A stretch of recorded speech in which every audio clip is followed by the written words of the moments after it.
अचानक ट्रिपचा प्लॅन झाला आणि आम्ही आलो आहोत विल्मिंग्टनमध्ये। सो हे ब्लॅक कलरचं इंजिन 19 सेंचुरीमध्ये यूज करण्यात आलं होतं। 1950ला ते रिटायर झालं आणि त्यानंतर म्युझियममध्ये शिफ्ट करण्यात आलं।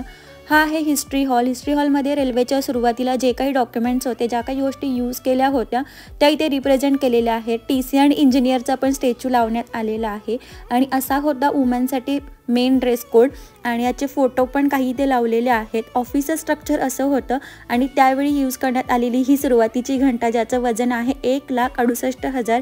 या आहेत कटलरीज आणि अगोदर रेल्वेमध्ये लॅम्प अँड ऑल जे काही यूज करत होते ते सगळं इथं ठेवलेलं आहे। पोस्ट सर्व्हिस पण रेल्वेने चालू केली होती, त्याचा पण डेमो इथे दिलेला आहे। अमेरिकेने डिझाईन केलेले सगळे रेल्वे इंजिन्स पण इथे ठेवलेले आहेत आणि सगळ्यात छान म्हणजे या लोकांनी इथे भरपूर सिटीमध्ये अवेलेबल असलेला रेल्वेचा डेमो इथे दाखवलेला आहे। हा रिअलमध्ये बघताना खूप छान वाटत होता। याचा फुल व्हिडिओ तुम्हाला माझ्या यूट्यूब चॅनलवर भेटून जाईल।